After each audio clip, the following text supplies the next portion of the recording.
Hi everyone, welcome to the channel After All That Years. The thing about betrayal is that it doesn't announce itself with fanfare.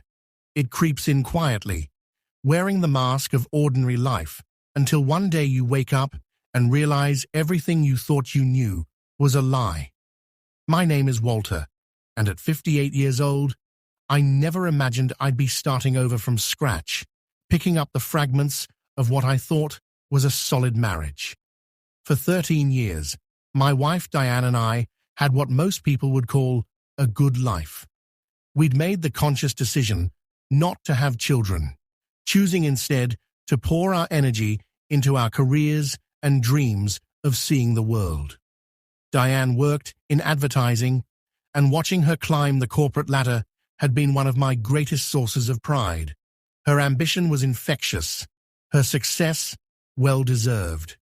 Meanwhile, I kept things steady as a mechanical engineer.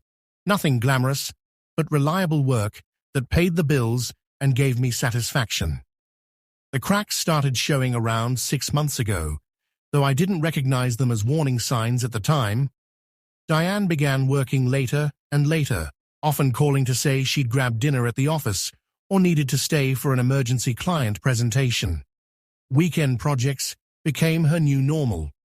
When I'd suggest we spend time together, she'd look at me with this distant expression, as if she was already somewhere else entirely. I convinced myself it was just a busy season at work. Everyone goes through phases like that, right? But there was something else that nagged at me. The way she'd look through me rather than at me during dinner, how she'd check her phone constantly even during our conversations.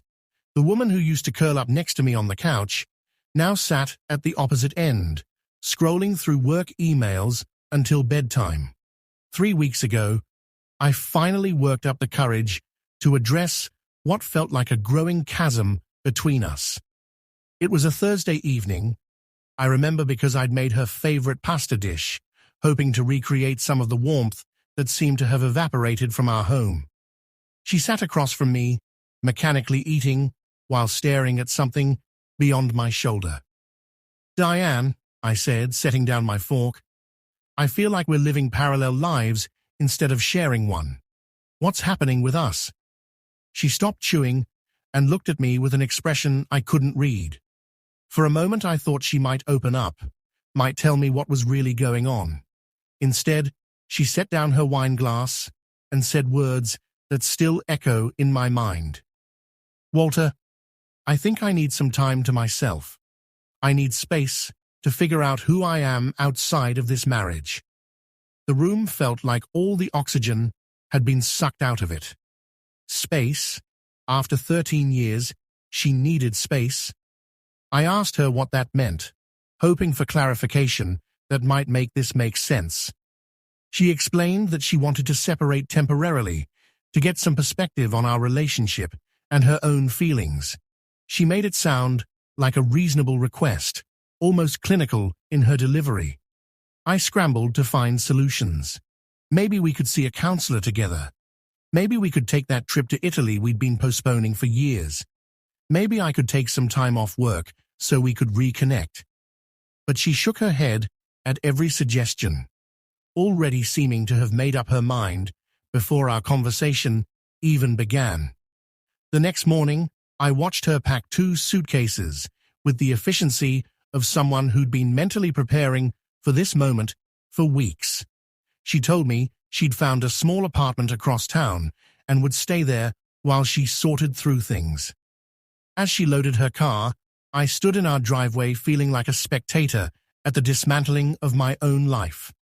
The first week alone in our house was brutal. Every room held memories, every routine felt broken. I'd wake up and instinctively reach for her, only to find empty sheets. I'd make coffee for 2 out of habit, then stare at the extra mug like it was mocking me. The silence was oppressive. No morning news program, no sound of her blow-dryer, no quick kiss goodbye as she rushed out the door. By the second week, I'd fallen into a depressing pattern. Work all day to keep my mind occupied, come home to an empty house, heat up something from the freezer, and spend the evening wondering what I'd done wrong. Diane hadn't called or texted once. The complete radio silence felt deliberately cruel. Then, while mindlessly browsing social media one evening, something I rarely did, I stumbled across a photo that made my blood run cold. It was from her company's quarterly celebration, posted by one of her colleagues. There was Diane, radiant in a way I hadn't seen in months, standing next to a man I vaguely recognized from office functions. His name was Jake, and he was everything I wasn't. Tall, charismatic, with the kind of easy confidence that drew people in. What struck me wasn't just how comfortable they looked together, but how genuine Diane's smile appeared. It was the smile she used to give me, back when we were first dating, and everything felt electric between us. Now, she was giving it to someone else, and the realization hit me like a physical blow. I tried to rationalize it away. They were colleagues. Office events always involved mingling and small talk. But something about their body language, the way she leaned slightly toward him, how his hand rested casually on her shoulder, suggested a familiarity that went beyond professional interaction. The days that followed were filled with a growing sense of dread. I found myself paying attention to details I'd previously overlooked, how her work schedule had become increasingly unpredictable over the past several months, her sudden interest in after-work team-building activities, the way she'd come home energized rather than exhausted after long days at the office. 2 weeks into our separation, I made a decision that went against every moral principle I'd held about privacy and trust. I needed answers, and Diane clearly wasn't going to provide them voluntarily. While she was still logged into her personal email account on our shared laptop, I opened it with shaking hands. Most of the messages were routine: work communications, promotional emails, correspondence with friends and family. But buried in her personal folder, I found what I was looking for and immediately wished I hadn't. A series of email exchanges between Diane and Jake stretching back 4 months.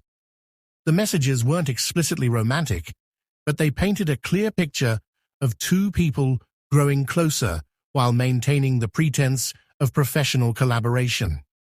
They discussed books they were reading, shared inside jokes I wasn't part of, and made references to lunches and coffee meetings that had never been mentioned to me. One message in particular made my hands shake as I read it. "Thanks for listening yesterday, Jake. You have a way of making everything seem clearer. I don't know how I'd navigate this confusion without your perspective." Confusion. She told me she needed space to figure things out, but it seemed like Jake had already become her sounding board for whatever internal struggle she was having about our marriage. I closed the laptop and sat in our living room, feeling like the foundation of everything I'd believed about my life had just crumbled beneath me. The next day, I decided to do something I never thought I'd stoop to. I called her office. Disguising my voice as a courier service, I asked the receptionist about Diane's schedule to confirm a delivery time. The woman cheerfully told me that Diane had been working from home most days lately, only coming in for essential meetings. Working from home. Another lie. Diane had been telling me she was going to the office every day to stay focused and avoid distractions. So where was she really spending her days? That evening, I drove to her temporary apartment, parked down the street, and waited. I felt ridiculous. A grown man conducting surveillance on his own wife, like some amateur private investigator. But I had to know the truth, even if it destroyed me. Hours passed with no sign of her. Just as I was about to give up, I saw her emerge from the building. She wasn't alone. Jake was with her, and they were dressed for an evening out. Not the casual work clothes she'd have worn for a day at home. They got into his car, and without really thinking about it, I followed them. They drove to an upscale restaurant downtown, the kind of place Diane and I used to go for anniversaries. Through the window, I watched them share dinner, laugh at each other's jokes, and generally behave like a couple on a romantic date. When she reached across the table to touch his hand, I felt something break inside my chest. But the real devastation came later. After dinner, they drove to a boutique hotel on the other side of town. I watched from my car as they walked inside together, Diane's hand tucked comfortably in Jake's arm. They looked like they belonged together, like this was perfectly natural and normal. I sat in that parking lot for hours, my mind racing through every possible explanation, while knowing there was really only one. When they finally emerged, it was well past midnight. Diane's hair was disheveled, her lipstick gone, her entire demeanor transformed. She looked younger somehow, lighter, happy in a way she hadn't been with me in years. They kissed goodbye. Not a friendly peck, but a real kiss between lovers, and then went their separate ways. I drove home in a daze, my hands gripping the steering wheel so tightly my knuckles ached. That night, I didn't sleep at all. I replayed our entire marriage in my mind, looking for signs I'd missed, moments when I could have done something differently. Had I been neglectful, inattentive? Had I somehow driven her into the arms of another man? Or had she simply outgrown me, decided that 13 years was enough time to spend with someone as ordinary as me? By morning, I knew I couldn't continue living in this limbo. I deserved answers, even if they confirmed my worst fears. I called Diane and asked to meet face to face. She hesitated, claiming she wasn't ready to talk yet, but I insisted. We agreed to meet at her apartment that evening. The hours until our meeting dragged by painfully. I rehearsed different versions of the conversation, trying to prepare for every possible response. Part of me hoped there was an innocent explanation for everything I'd witnessed. A larger part of me knew I was kidding myself. When I arrived at her apartment that evening, Diane answered the door looking composed and put together, as if the past 3 weeks had been nothing more than a minor inconvenience. Her calm demeanor felt like salt in an open wound. We sat in her small living room, the air thick with unspoken tensions. "I need you to be completely honest with me," I began, my voice steadier than I felt. "What's really going on here, Diane? Why did you really leave?" She looked down at her hands, a gesture I'd once found endearing, but now recognized as evasion. "Walter, I told you. I needed time to think about our future, about whether we're still right for each other." "And is Jake helping you think?" The question came out harsher than I'd intended, but I was past the point of diplomatic conversation. Her head snapped up, eyes wide with surprise that quickly shifted to something resembling guilt. "I don't understand what you're asking me," she said, but her voice lacked conviction. "I know about the emails, Diane. I've seen you together.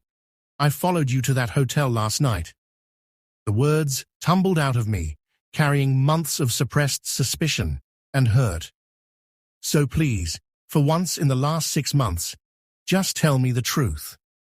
Her face went pale, and for a moment, she looked like she might continue denying everything. Then her shoulders slumped, and she seemed to deflate before my eyes. "Walter, I didn't plan for any of this to happen," she whispered. "It just evolved." Evolved. I repeated the word like it was foreign to me. Our 13-year marriage was destroyed by something that just evolved? Tears started streaming down her face as she tried to explain. "I felt trapped, Walter, like I was sleepwalking through my life. Jake made me remember what it felt like to be excited about someone, to feel truly seen and understood." Her words hit me like physical blows. "Trapped? You felt trapped with me?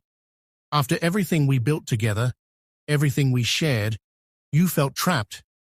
"I know how that sounds," she said, wiping at her eyes, "but I'd lost myself somewhere along the way.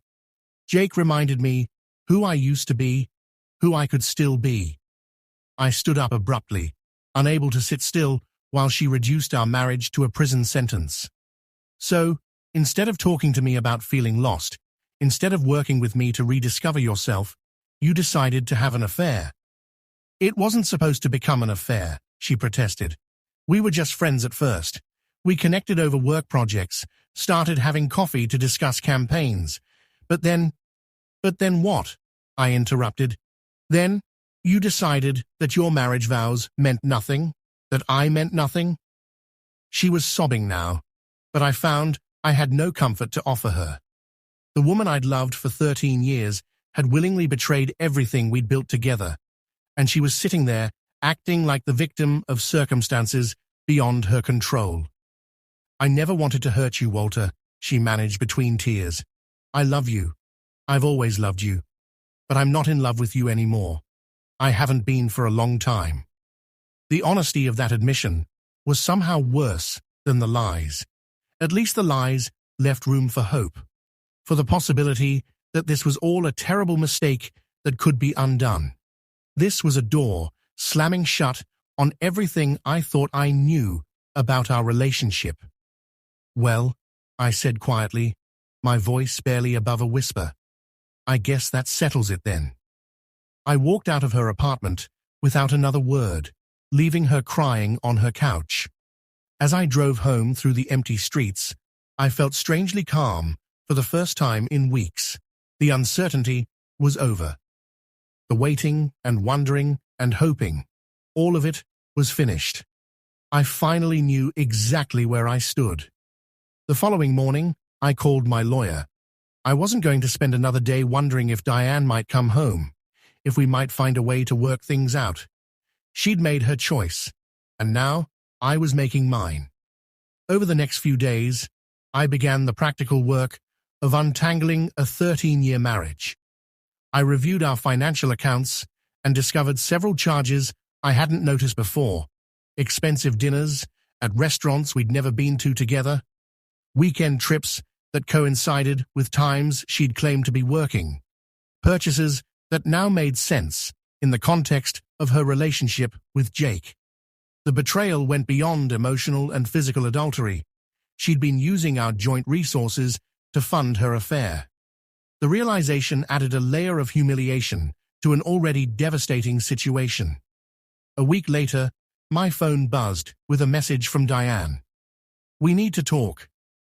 There are things I need to explain.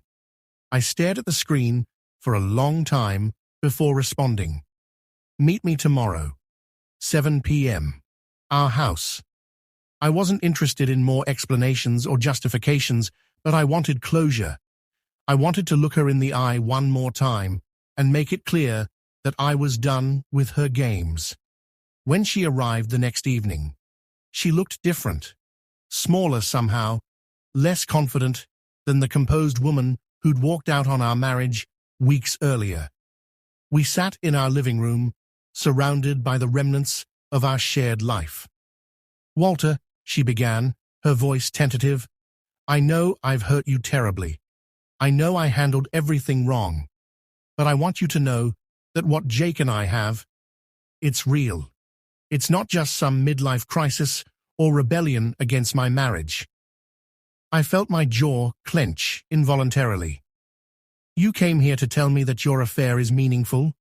That's what you thought I needed to hear. I came here to tell you that I want to try to fix things between us, she said, and I stared at her in disbelief. Fix things? After everything you've done, you think there's something left to fix?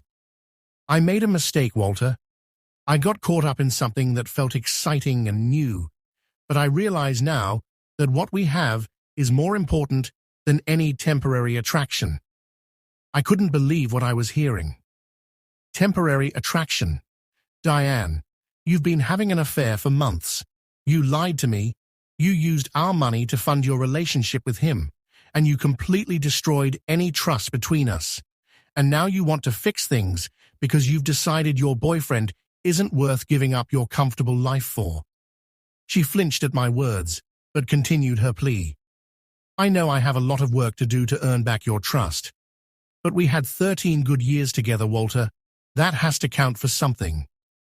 I stood up, and walked to the window, looking out at the neighborhood where we'd built our life together.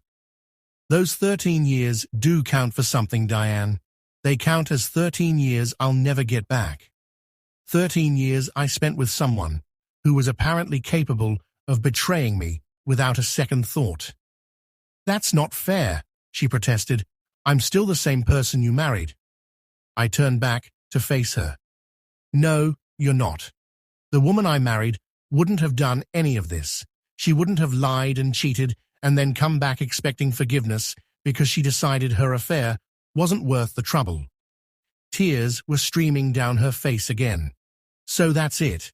You won't even consider trying to work through this. Work through what exactly? Your betrayal? Your lies? The fact that you're only here because things didn't work out the way you planned with Jake. She looked at me with genuine surprise. What do you mean? I almost laughed at her confusion. You think I don't know that he's not interested in a serious relationship with you? You think I haven't figured out that you're only here because your great romance turned out to be nothing more than an affair to him? Her face went white, confirming what I'd suspected. Jake had gotten what he wanted from her and moved on, leaving her to realize that she'd destroyed her marriage for someone who saw her as nothing more than a temporary distraction. That's not why I'm here, she said weakly, but we both knew it was a lie. Yes, it is. And you know what? I'm glad it happened this way. I'm glad you showed me who you really are before I wasted any more years on this marriage. The next morning, I met with my lawyer to finalize the divorce proceedings. Diane tried to call several times, but I didn't answer. I'd said everything I needed to say. Over the following weeks, she made various attempts to contact me, emails, text messages, even showing up at my office once. But I was done engaging with her manipulation and self-serving regret. She'd made her choice when she decided our marriage wasn't worth fighting for. Now, she had to live with the consequences. The divorce process moved forward with surprising efficiency. Diane didn't contest the proceedings, perhaps recognizing that she had no moral ground to stand on. Our assets were divided according to state law, and within 3 months, what had once been a 13-year marriage was reduced to a stack of legal documents. As I signed the final papers, I felt something unexpected: relief. For the first time since this nightmare began, I wasn't wondering what Diane was thinking, or feeling, or planning. I wasn't waiting for her to make decisions about my future. I was free to move forward on my own terms. I heard through mutual friends that Diane's relationship with Jake had indeed ended shortly after our confrontation, just as I'd suspected. Apparently, he'd been less interested in a divorced woman looking for a new husband than he'd been in an exciting affair with a married colleague. The irony wasn't lost on me, though I took no pleasure in her disappointment. In the months that followed, I began the process of rebuilding my life. I redecorated our house, removing traces of our shared past and creating spaces that reflected only my own tastes and interests. I reconnected with old friends I'd neglected during the marriage, took up hiking again, and even started learning to cook properly instead of relying on takeout and frozen meals. The house felt different now, not empty, but peaceful. I could watch what I wanted on television, eat dinner when I felt like it, and go to bed without worrying about whether someone else was happy or frustrated or planning their next betrayal. The silence that had once felt oppressive now felt like freedom. Some evenings, I'd sit on my back deck with a beer and think about the life I'd thought I was living with Diane. It was strange to realize how much of what I'd believed about our relationship had been an illusion. She'd been going through the motions for years, apparently, while I'd remained obliviously content with what I thought was a solid marriage. But I wasn't bitter exactly. Disappointed, yes. Hurt by the way she'd chosen to end things. Absolutely. But not bitter. If anything, I was grateful that she'd finally been honest about her feelings, even if that honesty had come in the worst possible way. Better to know the truth at 58 than to continue living a lie indefinitely. Diane stopped reaching out after a few months, apparently accepting that I meant what I'd said about being done with her. I occasionally wondered how she was handling her new reality, alone in her apartment, having lost both her husband and her lover within a matter of weeks. But those moments of curiosity passed quickly. Her choices had led her to that place, and her feelings about those consequences weren't my responsibility anymore. Looking back now, I can see that our marriage had been in trouble long before Jake entered the picture. We'd grown complacent, taking each other for granted in the way that long-married couples sometimes do. But where I'd seen that as a natural evolution of a mature relationship, Diane had apparently seen it as evidence that we'd reached a dead end. Maybe if she'd talked to me about her feelings of restlessness, we could have worked together to rediscover the spark that had brought us together in the first place. Maybe we could have planned new adventures, set new goals, found ways to grow together instead of apart. But she'd chosen to look outside our marriage for excitement, rather than invest the effort required to revitalize what we already had. That choice said everything I needed to know about her character and her commitment to our partnership. A person who truly values their marriage fights for it when things get difficult. They don't abandon it the moment something shinier catches their attention. As I settled into my new life as a divorced man, I felt something I hadn't expected: optimism. At 58, I had decades ahead of me, and for the first time in years, I got to decide how to spend them. I wasn't tied to someone else's schedule or mood or secret agenda. I could pursue interests that genuinely excited me, build relationships based on honesty and mutual respect, and maybe even find love again with someone who understood the value of commitment. The ending I got wasn't the one I'd planned, but it was the one I needed. Sometimes the worst thing that happens to you turns out to be exactly what you required to build something better.